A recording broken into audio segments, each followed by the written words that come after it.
नमस्कार, अकॅडमीमध्ये आपलं सर्वांचं स्वागत आहे। आज आपण आलेलो आहोत शासकीय तंत्रनिकेतन जळगाव आणि आपण सरांना भेटणार आहोत। सर आहेत डॉक्टर पराग मधुकर पाटील, जे प्रभारी प्राचार्य आहेत। मित्रांनो, आज आपल्याला इथं येण्याची आवश्यकता का पडली, तर आता जस्ट निकाल हातात आलेले आहेत काही दिवसापूर्वी आणि प्रत्येकाच्या मनामध्ये एक द्वंद्व असतं की मी कुठला ट्रेड घ्यायला पाहिजे, कुठल्या कॉलेजला ॲडमिशन घ्यायला पाहिजे, माझी कॅपॅसिटी काय आहे आणि तो करतो म्हणून मी पण ते करायला पाहिजे, असे बरेच वेगवेगळे विचार चालू असतात मनामध्ये।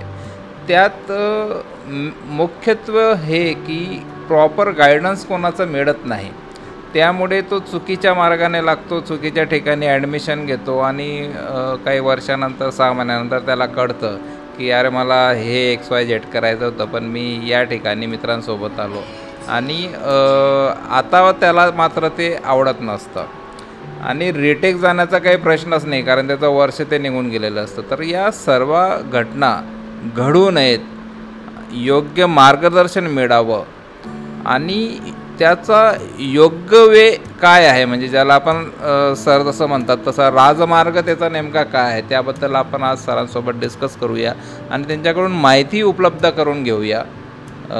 सर नमस्कार। सर नमस्कार सर, मी डॉक्टर पराग पाटील, मी प्रभारी प्राचार्य म्हणून इथे ऑगस्ट 2021 पासून कार्यरत आहे।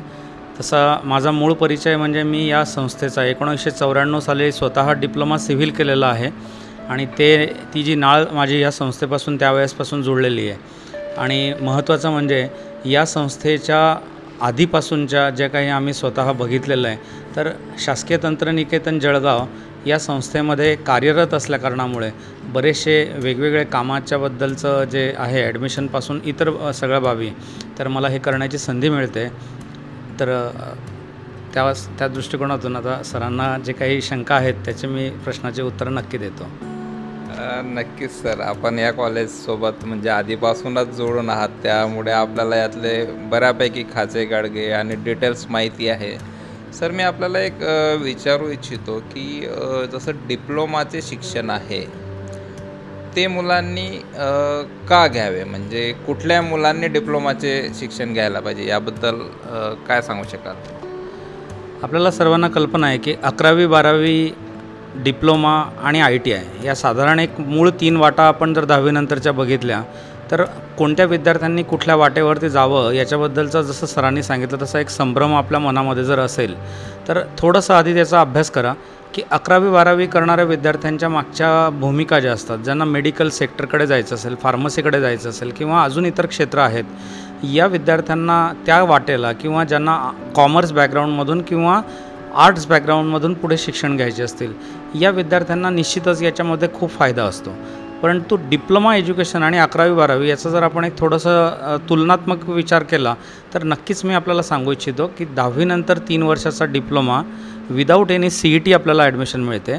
विशेष म्हणजे 3 वर्षामध्ये विद्यार्थी हा त्याच्या पायावरती स्वतः उभा राहतो आणि त्याचा बेस जो असतो, पाया तयार झालेला असल्याकारणामुळे इंजिनिअरिंग जेव्हा तो डिप्लोमानंतर डायरेक्ट सेकंड इयर इंजिनिअरिंगला जातो दुसऱ्या वर्षाला, त्यावेळेसपासून त्या विद्यार्थ्याला त्याचे खूप चांगले बेनिफिट मिळायला सुरुवात होतात, कारण त्याचा पाया तयार आहे आणि त्यामुळे त्याला शिक्षण घेत असताना त्याचे जे काही बेसिक्स असतात, फंडामेंटल असतात, हे त्याच्यामध्ये माहिती असल्यामुळे तो त्या क्षेत्रामध्ये प्रभावीरित्या पुढे जाऊ शकतो।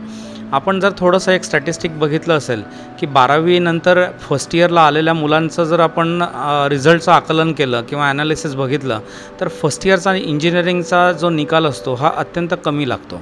कंपॅरेटिव्हली जर तुम्ही सेकंड इयरच्या बाबतीमध्ये जर बघितलं, डिप्लोमानंतर येणारे डायरेक्ट सेकंड इयरचे विद्यार्थी यांचा जवळजवळ 90% वरती विद्यार्थी हे पास होतात।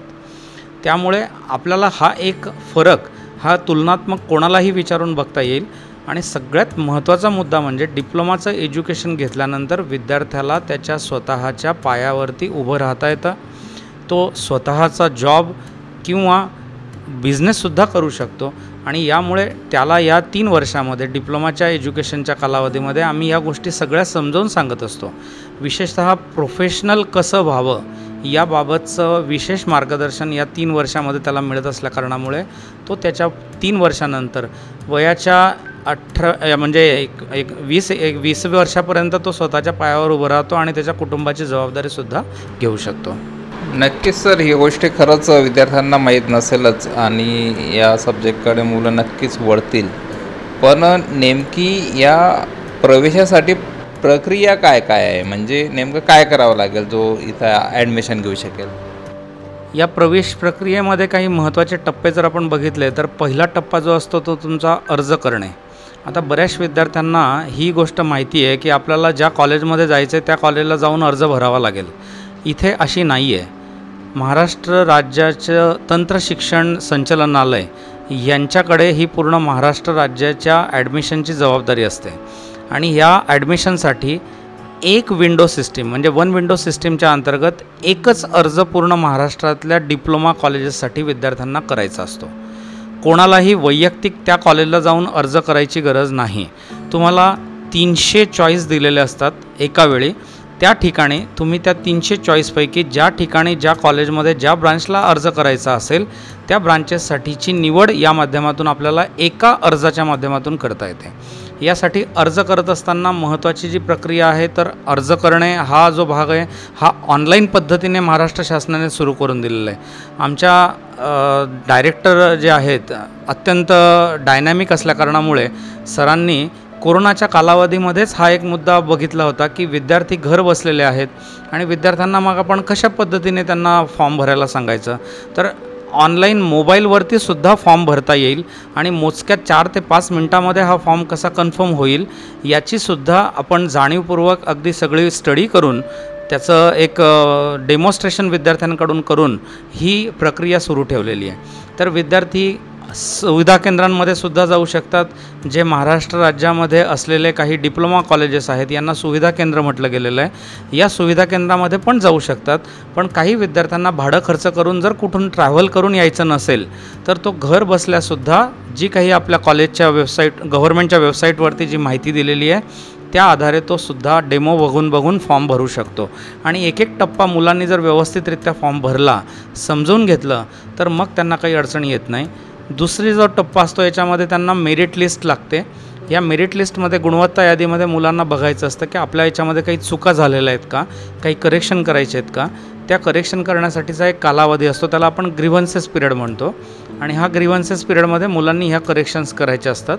त्यानंतर त्यांना फायनल मेरिट लिस्ट लागते आणि मग विद्यार्थ्यांना कॉलेजेस निवडीची प्रक्रिया सुरू होते. त्याला आपण ऑप्शन फॉर्म भरणे असं म्हणतो.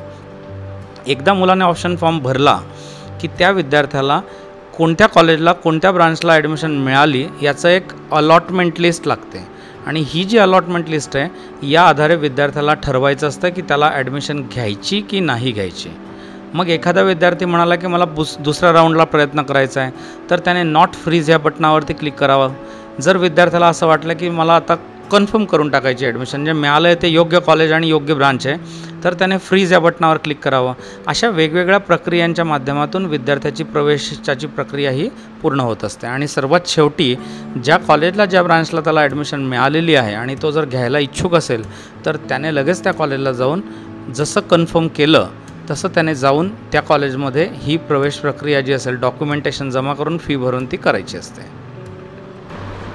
नक्कीच सर, खरंच ही गोष्ट विद्यार्थ्यांना कदाचित माहीतच नसेल कारण विद्यार्थी सरळ पहिले तर गाव सोडून तो शहरात येईल, मग त्या कॉलेजला व्हिजिट देईल, मग तिथे त्याचे डॉक्युमेंट कंप्लीट आहे नाही आहे, बऱ्यापैकी त्याचा वेळ जाणार होता आणि तो आज आपण इझी करून दिला. पण मग या डिप्लोमासाठी आपल्याकडे आपल्या कॉलेजला काही स्कीम वगैरे पण असते का? ही जी स्कीम आपण विचारली तर महाराष्ट्र राज्याने काही विशिष्ट विद्यार्थ्यांसाठी वेगवेगळ्या योजना केलेल्या आहेत. आपल्याला ज्या जातीच्या आधारावरची जे आरक्षण असतात आणि जातीच्या आधारावरती ज्या काही स्कीम्स असतात या बऱ्यापैकी सर्वांना कल्पना आहे. उदाहरणार्थ SC/STचा विद्यार्थी असेल, SC/ST, DT, NT, VJ, SBC या कास्टमधले मुलं असतील तर यांना शिक्षण शुल्क म्हणजेच ट्युशन फी ही पूर्ण माफ होत असते.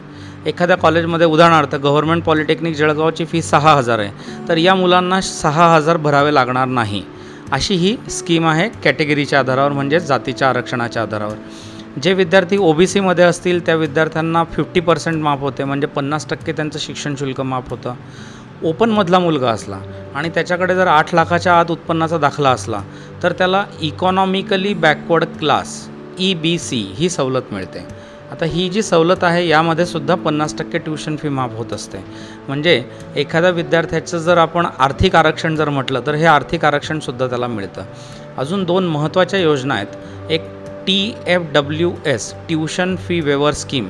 ही जी सवलत आहे ही पूर्ण कोणत्याही जातीच्या विद्यार्थ्याला, म्हणजे कास्टचा त्याच्यामध्ये कन्सर्न नाही आहे, कोणीही याला अप्लाय करू शकतो.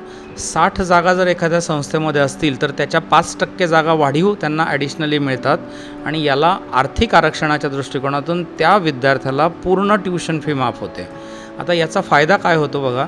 OBC विद्यार्थी असेल किंवा ज्याला आपण EBC म्हटलं आता, तर त्या मुलांना ट्यूशन फी 50% माफ होती. पण याच आधारावरती विद्यार्थी हा ट्यूशन फी पूर्ण माफ घेऊ शकतो. म्हणजे आर्थिक आरक्षणसुद्धा या विद्यार्थ्यांना या पद्धतीचं उपलब्ध आहे आणि त्याचा जागांचा कोटासुद्धा उपलब्ध आहे. आणि विशेष एक योजना जी महत्त्वाची आहे, ओपनच्या मुलांना असं वाटतं की आम्हाला कुठलंच आरक्षण नाही, तर विद्यार्थी मित्रांनो, ओपनच्या मुलांनासुद्धा एक विशिष्ट प्रकारचं 10% आर्थिक आरक्षण तुम्हाला आहे. ते आरक्षण असं आहे की 10% जागा इकॉनॉमिकली विकर सेक्शनच्या माध्यमातून तुम्हाला रिझर्व ठेवलेल्या असतात.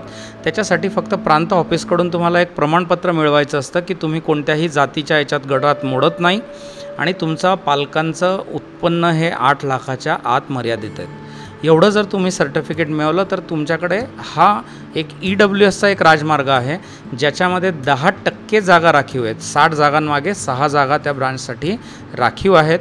ह्या वर्षी एक PM केअर योजना चालू झालेली आहे. यामध्ये ज्या विद्यार्थ्याने आई वडील गमावलेले आहेत कोरोनाच्या पार्श्वभूमीवर, अशा मुलांसाठी 2 जागा प्रत्येक ब्रांचला राखीव ठेवल्या गेलेल्या आहेत. अशा अनेक योजना आपल्याला वेगवेगळ्या माध्यमातून बघायला मिळत असतील. माजी सैनिकांच्या विद्यार्थ्यांसाठीचा राखीव कोटा तो पण एक याच्यामध्ये असतो. अशा वेगवेगळ्या योजना आपल्याला याच्यामधून बघायला मिळतात. पहिलेच 2 वर्ष कोरोनामध्ये गेलेले आहेत आणि आर्थिक परिस्थिती बऱ्यापैकी लोकांची नाही आहे. त्यांचा सर्वात मोठा इश्यू होता की मग मोठं कॉलेज आहे किंवा मला हा डिप्लोमा करायचा तर किती फीज असेल, काय असेल, मला त्या कॅटेगरीमध्ये फायदा मिळेल का नाही मिळणार, आणि ते तुम्ही एकदम इझी करून टाकलेलं आहे.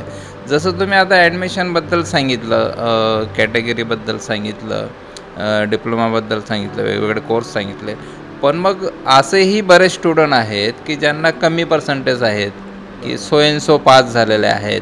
तर तसं पण काही कॅटेगरी आहे का, किंवा कोणत्या पर्सेंटेजसाठी काही असू शकतं, याच्याबद्दल काही माहिती सांगाल का? यामध्ये एक आपल्याला सांगू इच्छितो की बऱ्याचदा असं म्हटलं जातं की गव्हर्मेंट पॉलिटेक्निक जळगाव किंवा गव्हर्मेंट पॉलिटेक्निक आपण कुठलंही म्हटलं की खूप मार्क असले 90-95% तरच तुम्हाला ॲडमिशन मिळते. मित्रांनो, एक लक्षात घ्या, जातीचं आरक्षण जे असतं त्याच्या आधारावरती आपापल्या जागा राखीव ठेवलेल्या असतात. त्या आधारावरती त्या पर्टिक्युलर जागेसाठी अर्ज करणाऱ्या मुलांची त्यामध्ये संख्या जर असेल तर त्या जागांमध्ये तेवढ्या मेरिटला मुलं जातील. बऱ्याचदा असं होतं की 60 ते 70% सुद्धा मुलांना त्या जागा मिळू शकतात. अजून एक महत्त्वाचा मुद्दा याच्यामध्ये आहे मागासवर्गीय विद्यार्थ्यांचा आणि त्याचबरोबरीने अल्पसंख्याक विद्यार्थ्यांचा. आपल्या कॉलेजमध्ये गव्हर्नमेंट पॉलिटेक्निक जळगावमध्ये 2 तुकड्या आहेत सिव्हिल आणि मेकॅनिकलसाठी अल्पसंख्याक समाजाच्या मुलांमध्ये. त्या अल्पसंख्याक समाजासाठी मुस्लिम समाज असेल, बौद्ध समाज असेल, ख्रिश्चन, ईसाई, शीख, पारशी, जैन समाज असे विविध जे अल्पसंख्याक घटकातील समाज आहेत, या विद्यार्थ्यांसाठी विशेष वेगळी तुकडी आहे 60 विद्यार्थ्यांची. आणि ही जी 60 विद्यार्थ्यांची सिव्हिल आणि मेकॅनिकलची तुकडी आहे, याचं जर साधारण आपण मेरिटचं बघितलं तर याला विद्यार्थ्यांचं साधारण एक 50-55% काही ठिकाणी विद्यार्थ्यांना मेरिट मिळालेलं आहे. सांगण्याचा उद्देश एकच आहे मित्रांनो, की तुम्ही कोणत्या ब्रांचमध्ये ॲडमिशन घेऊ इच्छितात, कोणत्या जागेवरती ॲडमिशन तुम्ही आरक्षणासाठी अप्लाय करतायत, याच्या आधारावरती हे सर्व मेरिट ठरतं. यासाठी एक कट ऑफ म्हणून एक संकल्पना आहे. ती कट ऑफची संकल्पना आपण थोडी विशेष समजून घ्या, की जी आपल्याला DTE मुंबईच्या वेबसाईटवरती अगदी फ्रंट पेजवरती समोर दिलेलं आहे की कोणत्या विद्यार्थ्याला कोणत्या कॅटेगरीसाठी कोणत्या पर्टिक्युलर याला, मुलींचं असेल तर मुलींच्या आरक्षणामध्ये किती जागा त्यांना आपल्याला ज्या कट ऑफ झालेल्या आहेत, म्हणजे किती मार्कांवरती कट ऑफ झालेलं आहे, हे सुद्धा बघता येतं. आणि त्या आधारावरती एक साधारण आपल्याला अंदाज ठरवता येतो की आपल्याला कोणकोणत्या कॉलेजेसमध्ये ॲडमिशन मिळू शकतात. मी आपल्या माध्यमातून एवढंच आवाहन करू इच्छितो मुलांना की सर्वच विद्यार्थ्यांनी असा हट्ट ठेवू नका की आपल्याला सर्वांनाच गव्हर्नमेंट पॉलिटेक्निकच्या जळगावच्या सीट मिळतील किंवा गव्हर्नमेंट कॉलेजेस मिळतील, परंतु प्रायव्हेट कॉलेजेसमध्ये सुद्धा चांगले कॉलेजेस आपल्याला मिळू शकतात की जिथे त्यांना चांगले शिक्षणाचा जो हे आहे तिथे, तर त्या आधारावरती प्रायव्हेट कॉलेजेसच्या सुद्धा आपल्याला जागा त्यामध्ये घेता येतात आणि याचा अभ्यास जो आहे हा DT मुंबईच्या वेबसाईटवरती आपल्याला करता येतो. नक्कीच सर, चांगली माहिती दिली. पण अजून एक विचारू इच्छितो की शासकीय तंत्रनिकेतन जळगाव यांच्या माध्यमातून डिप्लोमा प्रवेशासाठी कोणते कोणते प्रयत्न केले गेलेले आहेत किंवा तुम्ही काय करत आहात का त्यासाठी? सर, खूप छान प्रश्न विचारला. कारण यात असं बऱ्याचदा होतं की शासकीय संस्था म्हटल्यानंतर शासकीय संस्थेमधल्या व्यक्तींचं जे काही एक आकलन केलं जातं की या व्यक्तींना फक्त पगाराशी कन्सर्न आहे असं नाही आहे. मी आपल्याला एक अत्यंत महत्त्वाची बाब सांगू इच्छितो की महाराष्ट्र राज्य तंत्र शिक्षण मंडळ मुंबई, जे MSBT मुंबई म्हणून आमचे जे काही बोर्ड आहे, यांच्या माध्यमातून एक अत्यंत महत्त्वाचा उपक्रम राबवला जातो, स्कूल कनेक्ट. आणि या स्कूल कनेक्टच्या माध्यमातून जवळजवळ 172 शाळांना आम्ही भेटी दिलेल्या आहेत. आमच्या कॉलेजमधल्या प्राध्यापकांनी या शाळांना जाऊन तंत्र शिक्षण काय असतं, तंत्र शिक्षणामध्ये कोणकोणते मुद्दे असतात, मुलांना त्या ॲडमिशन घेताना कागदपत्रांची काय आवश्यकता पडणार आहे, कोणत्या ब्रांचला महत्त्व कोणत्या पद्धतीचं आहे, अशा वेगवेगळ्या मुद्द्यांवरती तिथे वैयक्तिक जाऊन प्रेझेंटेशन आपण दिलेत. या मुलांना आपण 48 व्हॉट्सअप ग्रुपच्या माध्यमातून जोडून ठेवलेलं आहे, ज्यामधून आजही आपले प्राध्यापक या मुलांना मार्गदर्शन करत आहेत की तुमचे फॉर्म काही भरायची अडचणी येत असतील, डॉक्युमेंटेशनबाबत अडचणी येत असतील, तर विद्यार्थ्यांना या ग्रुपच्या माध्यमातून आपण वेगवेगळे प्रेझेंटेशन्स, मी स्वतः 11 प्रेझेंटेशन्स विद्यार्थ्यांना तयार करून वेगवेगळ्या मुद्द्यांवरती पाठवलेले आहेत आणि विद्यार्थ्यांना प्रवेश प्रक्रियेमध्ये कुठेही अडचणी निर्माण होऊ नये अशा प्रकारची आपण एक उपाययोजना छान पद्धतीने केलेली आहे. याबरोबरीनेच आपण विद्यार्थ्यांना वेगवेगळ्या अजून ज्या काही उपाययोजना आहेत, स्कीम्स आहेत, त्याचं उर्दू विद्यार्थी असतील, उर्दू माध्यमातून त्या मुलांना उर्दू माध्यमातून समजण्यासाठीचं मार्गदर्शन केलेलं आहे. काही विद्यार्थी असे आहेत की ज्यांना ग्रामीण भागामधून फॉर्म भरता येत नाही, त्या मुलांना आपण आपल्या कॉलेजमध्ये सुविधा केंद्रात हे फॉर्म भरून देतो आहे. असे वेगवेगळे उपक्रम आपल्या कॉलेजच्या माध्यमातून, शासकीय तंत्रनिकेतन जळगावच्या माध्यमातून केले जात आहेत. शासकीय तंत्रनिकेतन जळगाव सर आहेत प्रिन्सिपल डॉक्टर पराग पाटील, यांच्यासोबत आपण गप्पा मारत होतो आणि त्यांनी बऱ्यापैकी आपल्याला माहिती दिली कोण ॲडमिशन घेऊ शकतं, कुठल्या कॅटेगरीमध्ये घेऊ शकतं, त्याला फीस किती लागेल, इवन कुठल्या वेबसाईटवर कुठल्या लिंकवर सर्व फॉर्म अवेलेबल आहेत. आणि बऱ्यापैकी म्हणजे तुम्ही डायरेक्ट जरी सरांशी भेटलात किंवा त्यांच्या व्हॉट्सअप ग्रुपवर तुम्ही जॉईन केलं तर तुम्हाला ती माहिती यांच्याकडून उपलब्ध होऊ शकते. आणि सरांनी आपल्या आयकॉन TVला दिलेल्या वेळेबद्दल आम्ही आपले पुनश्च एकदा धन्यवाद देतो.